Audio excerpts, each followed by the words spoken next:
예배 시간이 됐습니다. 묵상 기도 드림으로 주일 오후 예배 시작하겠습니다.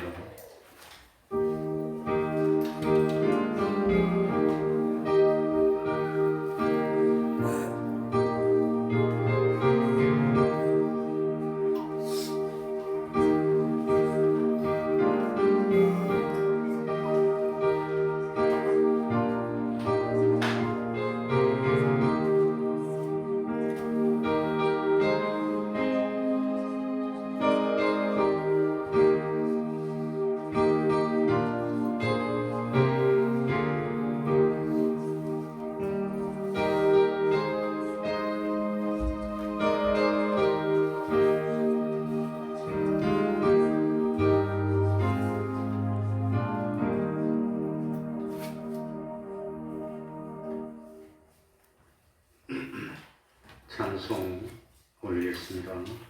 찬송가 449장입니다.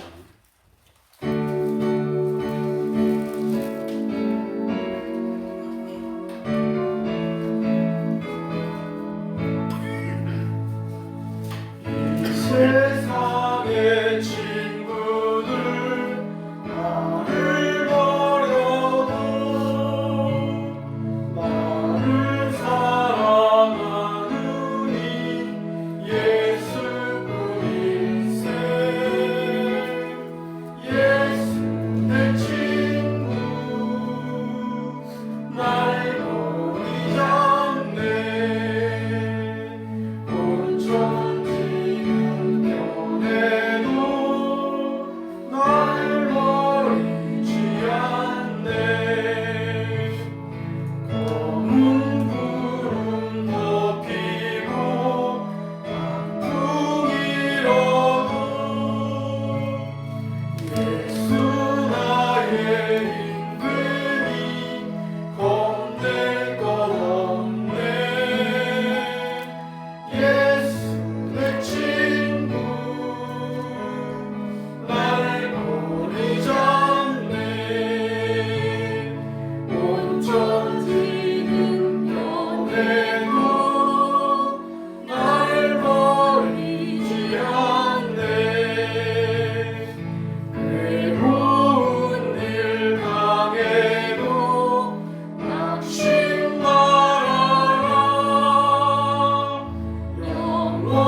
이 시간에는 시편 134편입니다.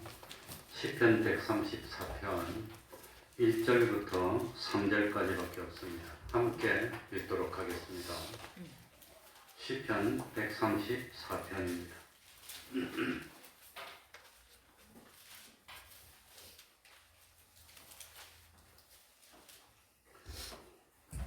함께 읽도록 하겠습니다. 밤에 여호와의 집 같이 읽겠습니다. 시작. 밤에 여호와의 집에 섰는 여호와의 모든 종들아, 여호와를 송축하라. 성소를 향하여 너희 손을 들고 여호와를 송축하라. 천지를 지으신 여호와께서 시온에서 너에게 복을 주실지어다. 아멘. 이제 시간 예배를 위해서 통성으로 기도드리겠습니다.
하나님의 말씀 마태복음 28장 16절입니다.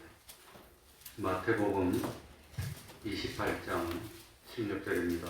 28장 16절.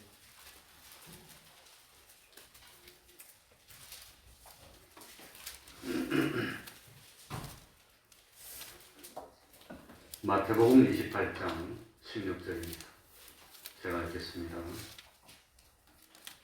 11 제자가 갈릴리에 가서 예수의 명하시던 산에 이르러 예수를 배웠고 경배하나 오히려 의심하는 자도 있더라. 예수께서 나와서 일러 가라사대 하늘과 땅의 모든 권세를 내게 주셨으니 그러므로 너희는 가서 모든 족속으로 제자를 삼아 아버지와 아들과 성령의 이름으로 세례를 주고 내가 너희에게 분부한 모든 것을 가르쳐 지키게 하라. 볼지어다 내가 세상 끝날까지 너희와 항상 함께 있으리라 하시니라. 아멘.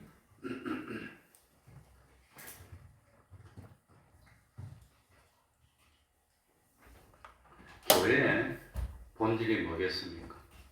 교회의 사명, 교회의 사명이 뭘까요? 수련회를 갔다 와서 즐겁게 재미있게 잘 지내고 참 성도 간에 좀 더 가까워지고 참 그런 것이 교회의 사명일까? 정말로 교회라고 한다면 무슨 일을 해야 하는 것입니까? 디모데전서 2장 4절에 보면 하나님은 모든 사람이 구원을 받으며 진리를 아는데 이르기를 원하느니라 라고 되어 있습니다.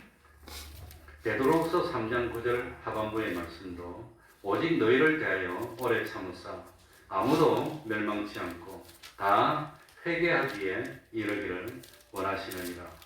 그러니까 원래 하나님의 마음은 모든 사람들이 구원을 받는 겁니다. 아무도 멸망하지 않기를 원하시는 것이 하나님의 마음이었습니다. 그래서 하나님이 우리에게 어떻게 했습니까? 요한복음 3장 16절 하나님이 세상을 이처럼 사랑하사 독생자를 주셨으니 이는 저를 뭐하는 자마다 믿는 자마다 멸망치 않고 영생을 얻게 하려 하심이라. 하나님은 우리를 구원하기 위해서 독생자 예수님을 세상에 보내셨습니다. 우리를 구원하기 위해서 세상에 오신 예수님은 우리들에게 이렇게 말씀합니다. 요한복음 20장 21절 아버지께서 나를 보내신 것 같이 나도 너희를 보내노라. 하나님이 예수님을 세상에 보내신 것처럼 예수님도 우리를 세상에 보내시는 겁니다. 하나님이 예수님을 세상에 뭐 하려고 보냈지요? 우리를 구원하기 위해서. 예수님은 우리를 세상에 뭐 하려고 보내지요? 세상 사람들을 뭐 하기 위해서? 구원하기 위해서. 그래서 참 구원하기 위해서 어떻게 해야 합니까? 16절입니다. 오늘 읽은 마태복음 28장 16절 11 제자가 갈릴리에 가서 예수의 명하시던 산에 이르러 11 제자가 예수님을 만나러 어디로 갔지요? 갈릴리로 갔다고 하는 겁니다. 예수님이 명하시던 갈릴리의 산에 참 11 제자가 도착했습니다.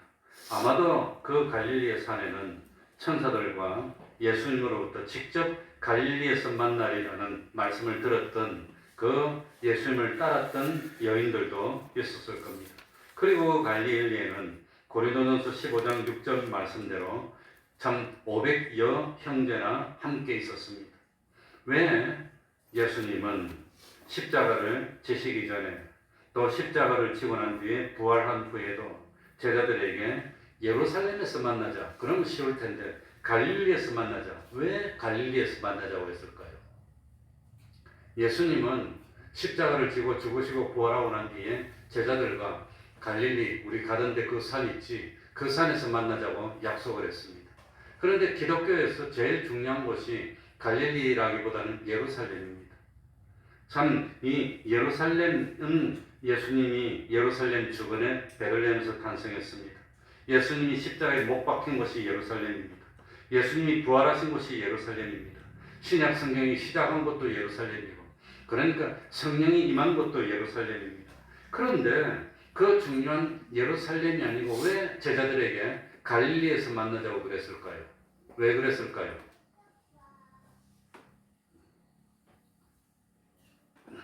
복음 전파도 예루살렘에서 시작이 됩니다. 기독교 최초의 교회도 예루살렘 교회입니다. 예루살렘이 시작했는데, 그런데 예수님은 제자들을 부활하고 난 뒤에 갈릴리에서 만나자고 합니다. 왜 그럴까요? 갈릴리는 뭐 하던 곳이었지요? 갈릴리는 예수님이 성장했던 곳입니다. 갈릴리는 예수님이 제자들을 처음 만났던 곳입니다.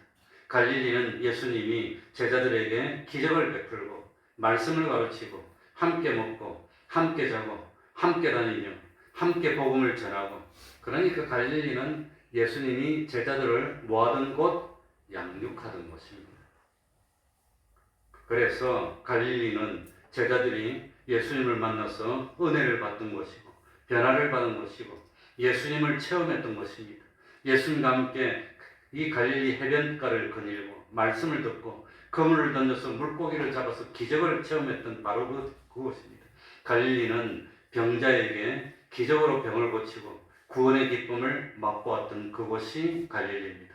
그러니까 이 갈릴리는 예수님의 제자들이 하나님의 자녀된 감격을 경험했던 구원의 기쁨을 누렸던 곳이 갈릴리라고 하는 겁니다. 그런데 예루살렘은 뭐 하는 것입니까? 참 주님을 위해서 십자가를 져야 하는 것입니다. 주님을 위해서 핍박을 받아야 되고 피를 흘려야 되는 것인데, 지금 제자들은 주님을 위해서 피를 흘립니까? 주님이 죽으신 거 보고 도망갔습니까? 도망갔어요. 낙심했어요. 주님이 죽으시다니 주님의 십자가와 부활을 이해를 못하고 어려움을 당하고 있습니다. 그러니까 예수님은 참 예루살렘이 필요한 것이 아니라 뭐가 필요하단 말입니까? 바로 그 갈릴리, 제자들, 낭망한 제자들에게 다시금 은혜를 끼치고, 우리 주님이 죽으신 것 같았지만 부활했으니까 너희들도 참 이 부활의 소망을 넣어줄 수 있는, 다시금 제자들을 붙들어주고 양육하고 이렇게 세워주는 그곳이 필요했는데, 그게 어디란 말입니까? 그곳이 갈릴리였다고 하는 겁니다. 그래서 지금은 참 제자들이 예루살렘으로 가기에는 아직도 멀었습니다. 아직도 너무나 멀었습니다. 갈릴리가 필요했다고 하는 겁니다. 그래서 아직은 제자들이 부활하신 주님을 만나서 양육받고 은혜를 받고 변화를 입어야 되는 것이 필요했기 때문에 갈릴리에서 만나자고 했습니다. 그래서 17절에 보니까 갈릴리에서 어떻게 됐어요? 예수를 뭐하고 배웠고 만났습니다. 그리고 경배하나, 그런데 아직까지도 오히려 뭐하는 자도 있더라? 의심하는 자도 있더라. 예수님이 저분이 정말로 죽었는데 살아난 분이 맞을까? 아직도 의심하는 사람이 있었다고 하는 겁니다. 그러니까 참 우리 신앙생활 중에서 제일 중요한 것, 참 병들었을 때 제일 중요한 것, 그게 뭐냐? 예수님을 뭐하는 거? 만나는 게 중요하다. 주님을 만나야 되는 겁니다. 주님을 만나지 못하면 소용이 없습니다. 아무런 소용이 없습니다.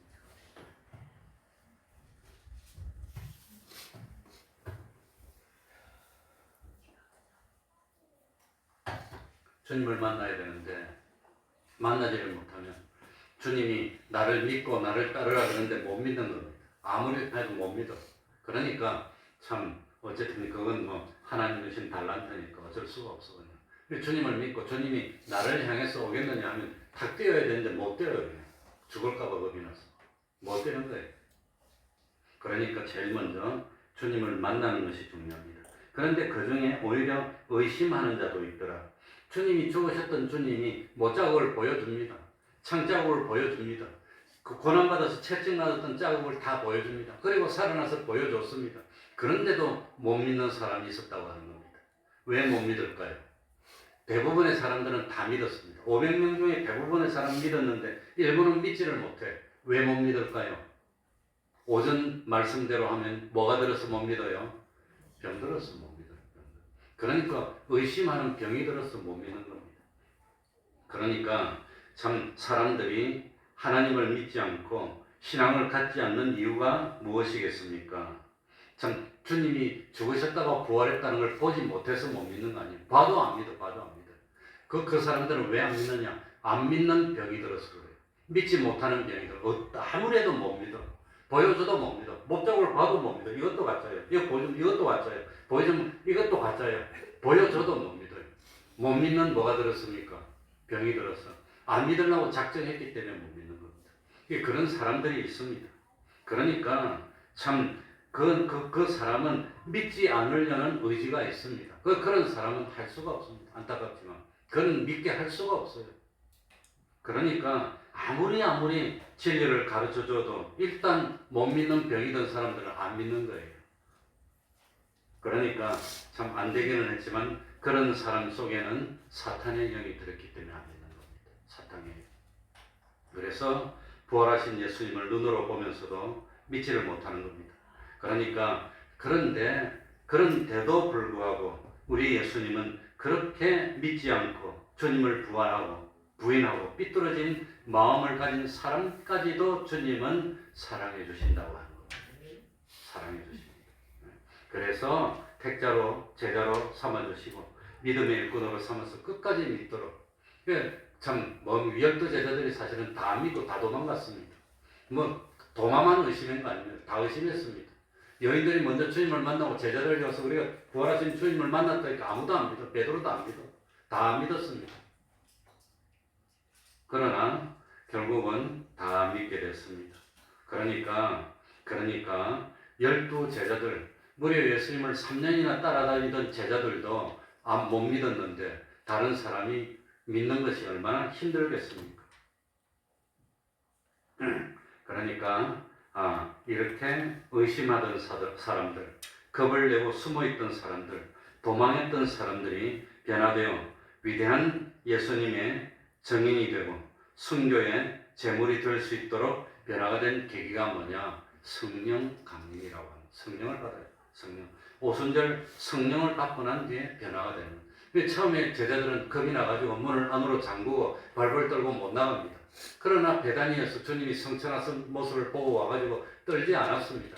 담대하게 예루살렘 성전에서 외쳤다고 나와 있습니다. 그러니까 그 뒤에는 제자들이 두려워했다는 것은 그건 잘못된 판단입니다. 두려워하지 않았습니다. 그러니까 담대하게 나와서 예루살렘 성전에 있으면서 찬송하고 기도하면서 참 기다렸다고 하는 겁니다. 성령을. 그러니까 참 성령을 받아야 됩니다. 성령을 받으면 두려움이 없어지는 겁니다.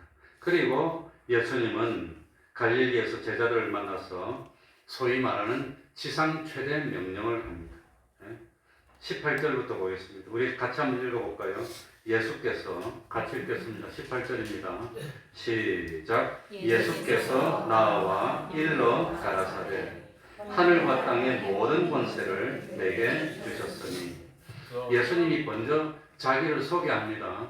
예수님 자기는 어떤 분이지요? 누구지요? 하늘과 땅의 모든 무엇을 가진 분이지요? 권세 가진 분이라고 합니다. 그러니까 예수님은 하늘의 권세도 가지셨고 땅의 권세도 가지신 분입니다. 그래서 예수님은 만왕의 왕이시고 만주의 주가 되시고 주권자가 되시고 심판주가 되시는 겁니다. 그래서 예수님을 소개할 때 뭐라고 소개합니까? 마태복음 1장 1절 아브라함과 다윗의 자손 예수 그리스도의 세계가. 다윗은 누구의 자손?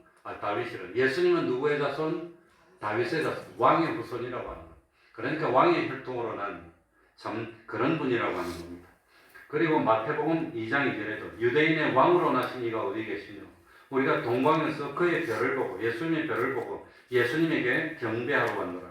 동방박사들도 예수님을 유대인의 누구라고 그럽니까? 왕이라고 증거했다고 하는 겁니다. 그러니까 헤롯 왕이 자기가 왕인데 뒤집어진 겁니다. 자기는 껍데기 왕이고 진정한 왕은 예수님이 왕이니까. 그리고 예수님이 십자가에 못 박혀 죽었을 때도 마태복음 27장 37절에 보면 그 머리 위에 예수의 머리 위에 이는 유대인의 왕 예수라는 절패를 붙입니다. 그러니까 예수님을 조롱하기 위해서 유대인의 왕이라고 붙였지만 사실은 조롱하기 위해서 붙인 거지만 그게 진짜였다고 하는 겁니다. 정말 예수님이 왕이었다고. 그래서 예수님은 사망의 권세를 깨뜨리고 부활하심으로 자신이 하늘과 땅의 모든 권세를 가진 왕이 되심을 분명히 보여주시고 그리고 왕이신 예수님이 우리에게 명령하는 겁니다. 그게 어디 나오지요? 19절부터 20절 상반절에 나옵니다. 자, 19절부터 한번 다 같이 읽어보겠습니다. 그러니까 모든 권세를 가지신 왕이 되신 예수님이 우리에게 명령합니다. 자, 그러므로 같이 읽겠습니다. 시작. 그러므로 너희는 가서 모든 족속으로 제자를 삼아 아버지와 아들과 성령의 이름으로 세례를 주고 내가 너희에게 분부한 모든 것을 가르쳐 지키게 하라. 여기까지가 명령입니다. 가르쳐 지키게 하라. 하늘과 땅의 권세를 가지신 이 예수님이 명령했습니다. 이 명령은 기독교의 최고로 중요한 그런 내용들이 다 들어있습니다. 그러니까 이 명령을 성취한다면 우리는 하나님의 뜻을 다 성취하는 겁니다. 그러니까 이 교회의 본질이 이 명령을 지키는 겁니다. 교회의 사명이 이 명령을 지키는 거라고 하는 겁니다. 그래서 참 이 명령은 성령을 대표하는 명령이라고 할 수 있습니다. 그래서 우리는 이 명령을 뭐라고 부른다고요? 지상 최대 명령이라고 하는 겁니다.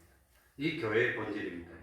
그러니까 참 성경을 창세기부터 요한계시록까지 다 연구를 했습니다. 성경학자들이 연구를 해가지고 그래가지고 하나님이 우리 인간에게 주신 명령이 세 가지가 있다는 걸 깨달아듭니다. 창세기부터 요한계시록 끝까지 톨톨 다 틀어가지고 하나님이 우리에게 주신 명령들이 많이 있지만 그 중에 대표적인 세 가지 명령을 뽑아봤습니다. 그 중에 첫 번째 명령이 뭘까요? 첫 번째 명령이 창세기 1장 28절에 있는 명령입니다. 뭐라고 되어 있습니까? 생육하고 번성하여 땅에 충만하라. 땅을 정복하라. 바다의 고기와 공중의 새와 땅에 움직이는 모든 생물을 다스리라 하시니라. 이것이 첫 번째 명령입니다.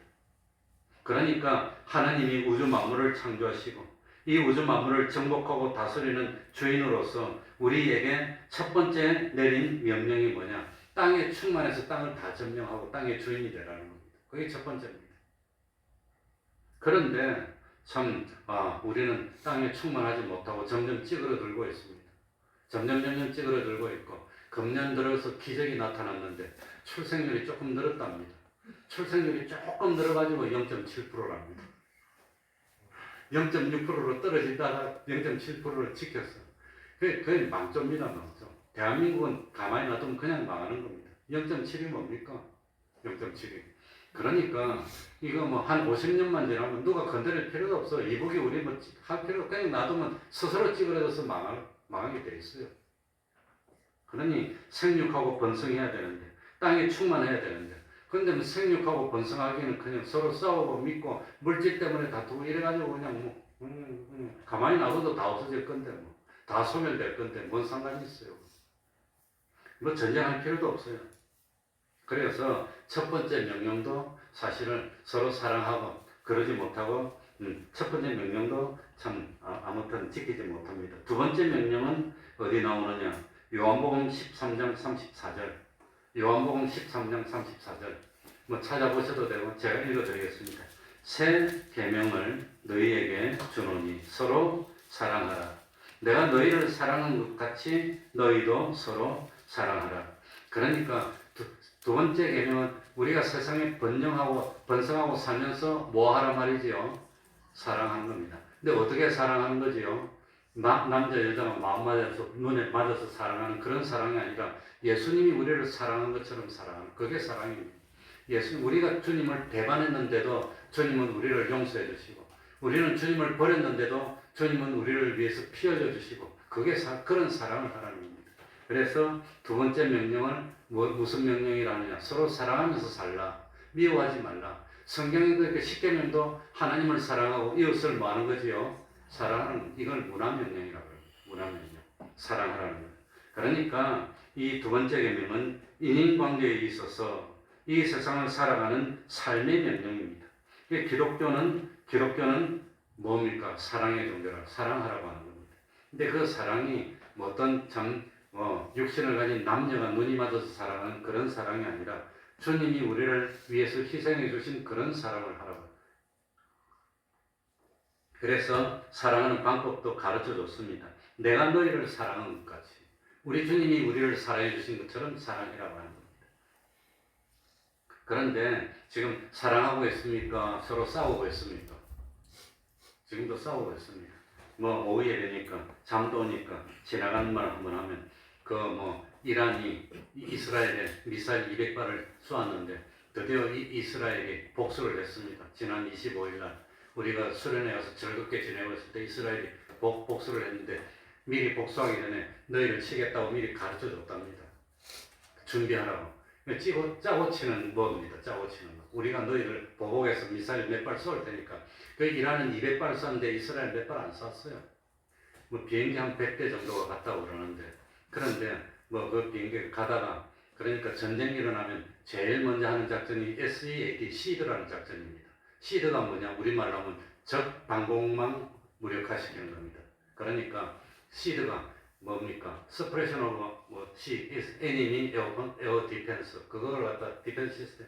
그래 적 방공망을 무력화시켜야 그 다음에 가가지고 막 마구잡이를 때릴 수가 있으니까. 그 제공권 지는 팀이 무조건 이기는 겁니다. 그런데 이스라엘이 이란에게 똑같이 보복하면은 세상이 전쟁 불바다가 나고 안 될 것 같으니까 자꾸 말리니까 우리는 너희를 충분히 칠 능력이 있는 거, 까불면 이렇게 치겠다는 걸 맛만 보여주는 겁니다. 그러면서 가가지고 쪽집게처럼 탁 이렇게 해가지고 적 방공망 조금 하고 적 공천세를 조금 하고 그 다음 맛배기만 하고 딱 끝났어. 그러니까 지금 CNN 보던 뉴스가 별로 안 나와. 왜냐하면 너무 절제돼서 조금 하고 미리 가르쳐주고 그런데도 성공해서 쳤어요.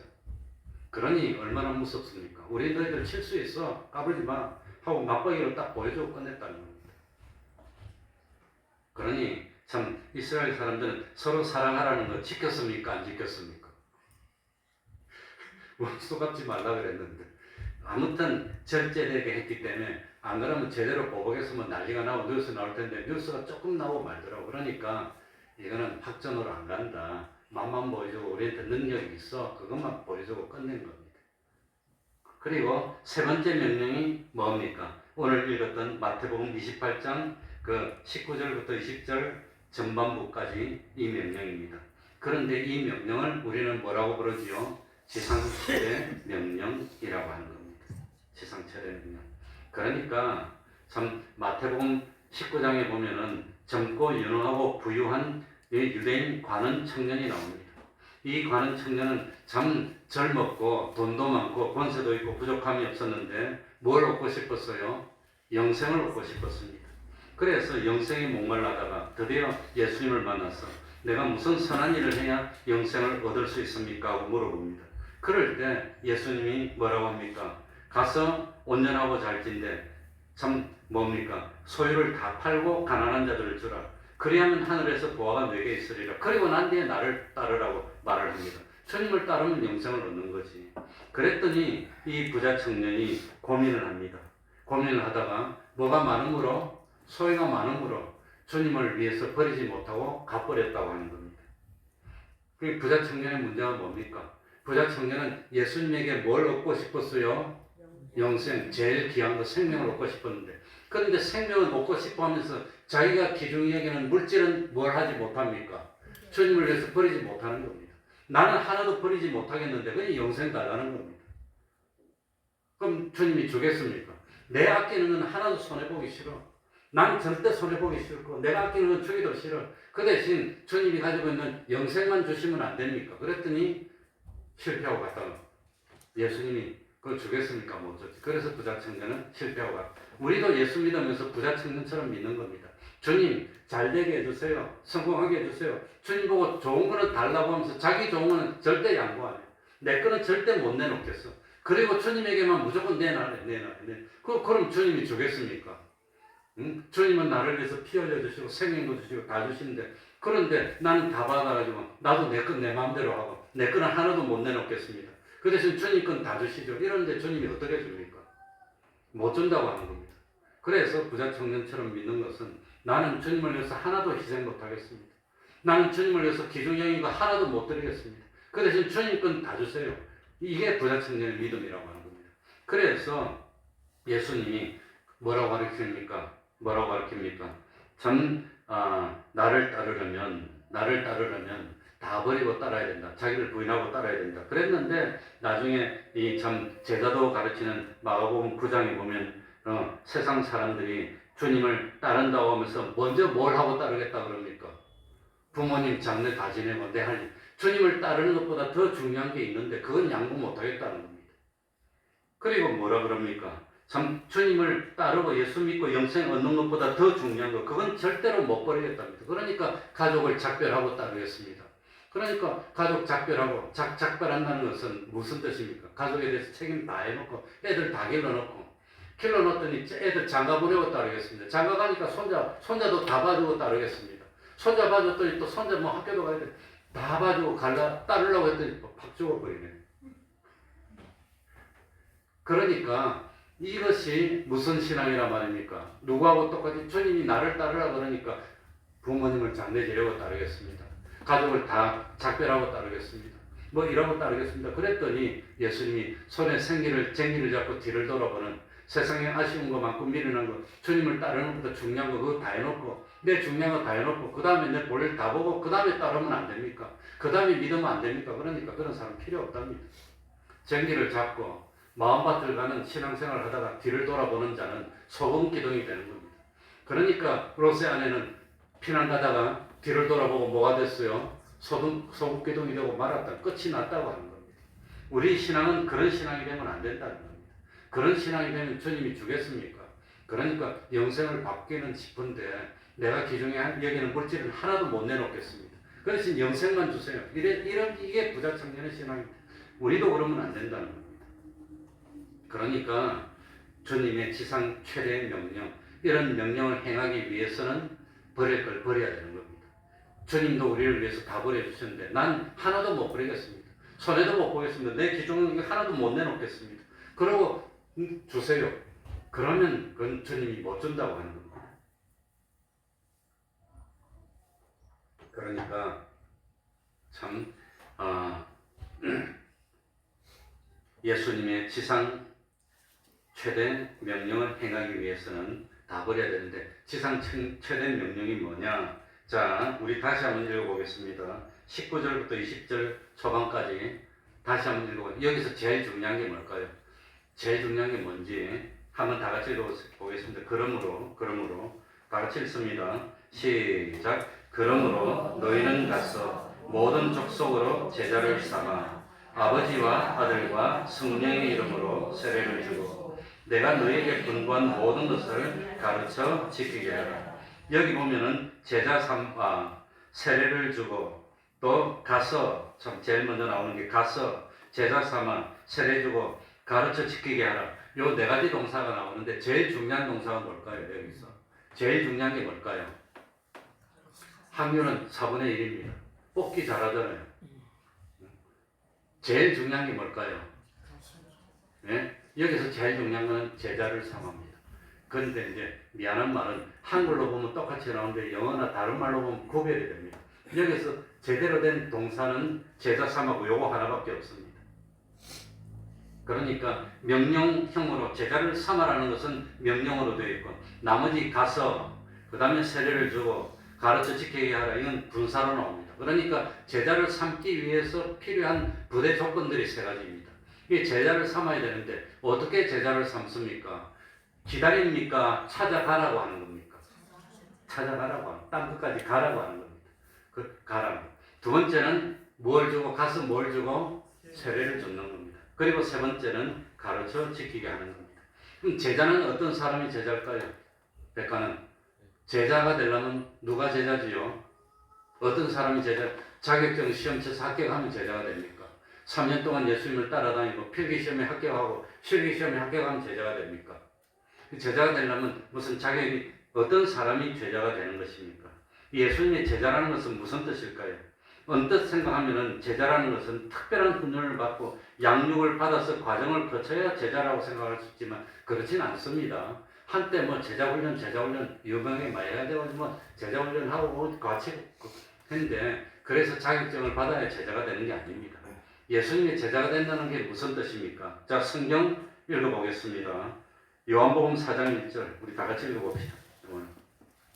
자기 눈으로 한번 봐야 이건 확신이 드는 거니까. 요한복음 4장 1절. 자, 요한복음 4장 1절 찾았습니까? 같이 읽습니다. 시작. 예수의 제자를 삼고 세례를 주는 것이 요한보다 많다는 말을 바리새인들이 들은 줄을 주께서 아시니라. 그러니까 여기 보니까 제자를 삼았다고 하는데 이 참 바리새인보다 뭡니까 요한보다 많다고 하니까 예수님이 제자라고 칭하는 것이 아주 오랫동안 수련을 받고 연단을 받고 합격했단 말입니까? 그냥 예수님이 제자를 삼아서 제자가 됐다는 겁니까? 그냥 제자를 삼았다는 겁니다. 특별히 무슨 자격증을 받았다고 하는 것이 아니라고 하는 겁니다. 그러니까 예수님이 자기를 믿고 따르는 사람들을 훈련시키고 난 뒤에 합격하고 제자로 삼은 게 아닙니다. 제자로 삼았다고 하니까 그냥 삼으면 제자가 되는 겁니다. 한 군데도 사도행전 20장 40절 41절 거기 보면 더 확실하게 알 수가 있습니다. 사도행전 2장 40절 41절 사도행전 2장 40절 41절 자, 또 여러 말로 나오지요. 사도행전 2장 40절 41절 시작. 또 여러 말로 확정하며 권하여 가로되 너희가 이 패역한 세대에서 구원을 받으라 하니 그 말을 받는 사람들은 세례를 받으며 이날에 누구의 수가 3천이나 더하더라. 그러니까 이 제자들은 주님의 말씀을 받고 뭐 얻은 사람들? 구원받은 사람들. 40절이고 그러니까 제자라고 하는 것이 특별히 훈련을 하고 연단을 받아서 된 것이 아니라 주님의 말씀을 믿고 구원받은 사람이다 제자라고 하는 겁니다. 그러니까 너희는 가서 제자를 삼으라고 하는 것은 복음을 전해서 뭐 하라 말입니까? 구원하라는 겁니다. 주님을 믿고 구원받은 사람이 곧 예수님의 제자라는 뜻입니다. 광의적으로 넓은 의미로. 그러니까 그 참 제자를 삼아라고 하는 것은 결국은 뭐란 말이죠? 복음을 전해서 구원을 받도록 하고 하나님의 백성이 되도록 하라고 하는 겁니다. 바로 이렇게 복음을 전해서 구원을 얻도록 하고 제자로 삼는 이것이 교회의 본질이라고 하는 겁니다. 이게 지상 최대 명령입니다.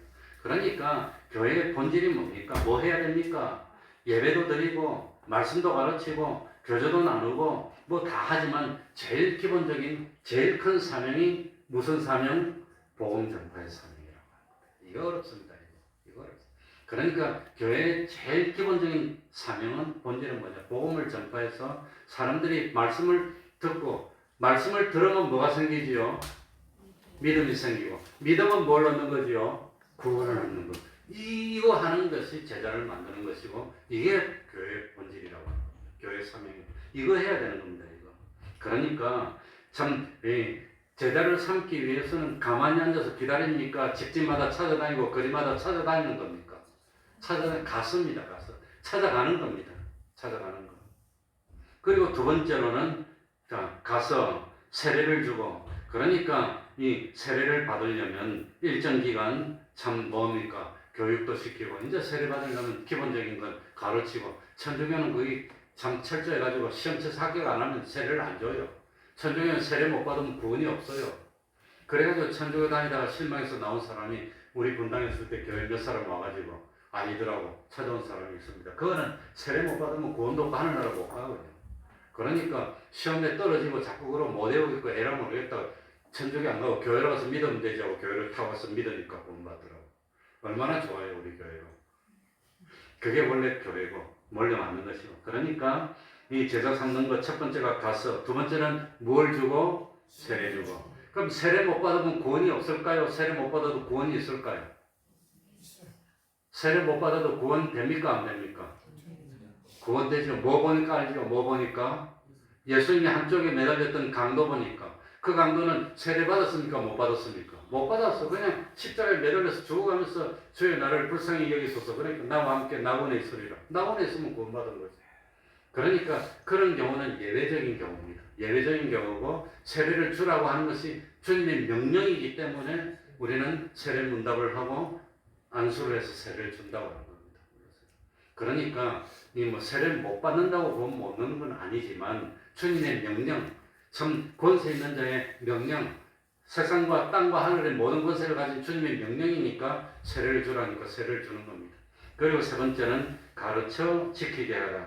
우리말로는 가르쳐 지키게 하라. 지키는 것에 강조점이 있지만 이 원래 바뀌었습니다. 그러니까 지키게 가르쳐라. 가르치는 게 더 강조점이 되겠습니다. 가르치라. 그러니까 세 번째는 가르치는 겁니다. 자꾸 가르쳐야 되고. 그러니까 한 번 들어서 몰라. 그렇게 까니만 또 가르치고 또 가르치고 그러는데 지겹다고 그러지만 내가 경험해보니까 우리 태평동교회도 마찬가지라고. 딱 광고했는데 10명 중에 7명이 모르더라고, 광고를. 우리 교회도 그랬어요. 그래서 또 물어보고 또 물어보고 한번 말했는데도 또 물어보고 그래. 그러니까 또 말하고 그래. 귀에 못 닦아리 앉을 때쯤 되면 한 70%는 알고 있습니다. 그래도 또 30%는 또 몰라. 그만큼 안 들어요, 비스도. 그러니까 참 제자 삼기 위해서 세 가지 하는 거. 첫 번째는 뭐 하는 거? 가서. 두 번째는 뭘 주고? 세례를 주고. 세 번째는 뭡니까? 지키도록 뭐 하라? 가르치고 또 가르치고 귀에 못 닦아리 앉고 또 가르치고. 그렇게 하면서 우리 주님이 마지막으로 내가 너희와 어떻게 하겠다? 20절 끝에 보니까 내가 세상 끝날까지 너희와 항상 어떻게 하리라? 내가 함께 할 테니까 걱정 마. 예수님, 나는 능력이 없는데요. 난 많이 못 배웠는데요. 난 가진 것도 없는데요. 난 할 줄 아는 게 없는데 누가 함께 할 테니까? 예수님, 내가 함께 할 테니까. 그래서 예수님 이름이 네 글자로 뭐라고 그랬어요? 임마누엘, 우리와 함께 한다는 뜻입니다. 예수님이 함께 한다는 겁니다. 그러니까 아브라함과 함께 하였던 그 주님, 다윗과 함께 하였던 그 주님, 우리 믿음의 선진들과 함께 했던 그 주님이 오늘날 우리와도 어떻게 한단 말이지요? 함께 해주니까 겁내지 말고 두려워하지 말고 나는 그런 거 못하는데요. 그런 소리 하지 말라는 겁니다. 하면 됩니다. 그 자리를 들고 일어서라 그러면 난 일어설 줄을 모르는데요. 그럼 죽어야지. 그러면 안 됩니다. 일어서라 그러면 일어서면 되는 겁니다. 말씀을 전하라고 하면 전하면 됩니다. 그래서 기도할 때마다 뭡니까? 우리 사자들이, 우리 권속들이 가서 전할 때 성령님이 함께 하시고 그 말씀을 전할 때 성령님이 듣는 사람의 마음문을 열어주시고 믿기로 작정되었던 사람이라면 복음을 영접해서 믿음이 생기게 해주십시오. 기도하는 겁니다.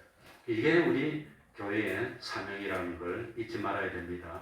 그러니까 성경 하나만 읽어주고 마치겠습니다. 여호수아 1장 5절에 보면 너의 평생에 너를 능히 당할 자 없으리니 내가 모세와 함께 있던 것 같이 너와 함께 있을 것임이라. 내가 너를 떠나지 않으며 버리지 아니하리니 마음을 강하게 하라, 담대하라 고 하면서 여호수아에게 힘을 줬던 그 주님이 오늘도 함께 할 테니까 세상 끝날까지 참 주님의 증거가 되는, 증인이 되는 거 포기하지 않도록 해라고 했습니다. 그거 하는 거 우리 사명입니다. 기도하겠습니다. 하나님 아버지 감사드립니다. 우리가 연약합니다. 용기가 없습니다. 두려움도 많습니다. 실수도 많이 했습니다. 그러나 주님 저희를 사랑해 주시는 줄 압니다. 하나님 아버지, 우리가 해야 될 본질이 뭐냐? 내가 주님을 바로 믿고 빛이 되어서 우리의 착한 행실을 세상 많은 사람이 볼 수 있도록 하고, 그리고 그 사람들이 우리 모습을 보고 하나님이 계시하고 하나님께 영광을 돌릴 수 있는 그런 일을 할 수 있는 저희들이 되게 하여 주옵소서. 하나님 아버지, 우리 태평동 교회가 정말 주님 주신 이 지상 최대 명령, 땅 끝까지 가서 모든 사람으로 제자를 삼고 참 세례를 주고 그리고 그 주님의 말씀을 가르쳐서 지킬 수 있도록 하는 그 역할 감당하는 교회 될 수 있도록 은혜 베풀어 주옵소서.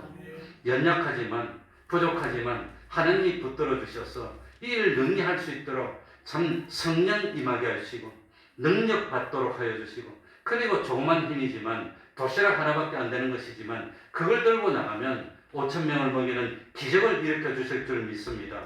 우리 이 태평동 교회 주일학교 하나님 긍휼히 여겨주셔서 참 주일학교에 힘쓰면 미래가 있습니다. 주일학교가 힘쓰지 못하면 미래가 없게 됩니다. 하나님, 우리 대한민국, 우리 태평동 교회, 우리 참 믿는 성도들 미래가 있도록 부모님의 아름다운 그 믿음들이 좀 계대되고 자녀 손자에게 이어질 수 있는 그 은혜 베풀어 주옵소서. 잊지 않도록 하여 주시고 항상 마음에 간직하여 이 참 복음 전파의 사명 감당하는 교회 될 수 있도록 참 하나님 갑절의 영감으로 능력으로 함께하여 주시옵소서. 예수님 이름으로 기도하옵나이다. 아멘. 찬송 올리겠습니다. 246장입니다.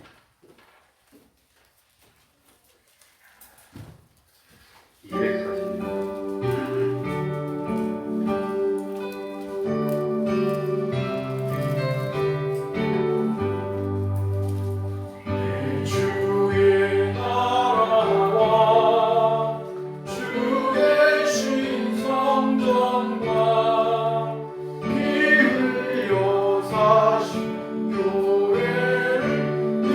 사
이승환 기사님이 뭐 감기기가 많아서 그런지 그냥 목소리도 그렇고 마스크를 쓰고 있는데 감기 증세가 있으면 다른 사람을 위해서 마스크를 착용하도록 합시다.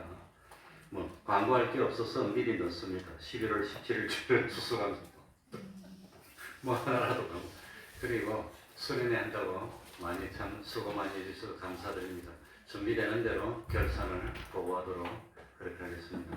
우리 그래도 태평강 교회가 하나님이 기뻐하는 점이 있는 게 그런 일이 있으니까 참 자진해서 힘들고 참 어려운 일들 다 맡아서 열심히 해주는 것 보고 감사를 드립니다. 여러분 다 같이 일어나셔서 3장 찬송 부르고 주기도문으로 예배를 마치겠습니다.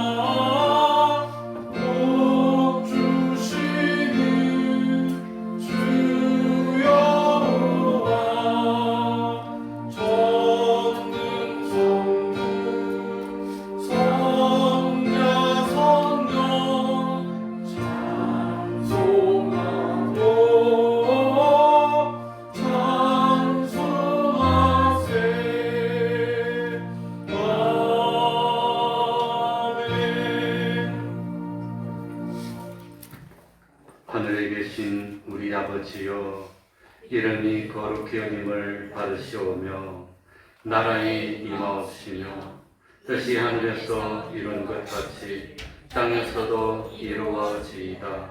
오늘날 우리에게 일용할 양식을 주옵시고 우리가 우리에게 죄 지은 자를 사하여 준 것 같이 우리 죄를 사하여 주옵시고 우리를 시험에 들게 하지 마옵시고 다만 악에서 구하옵소서.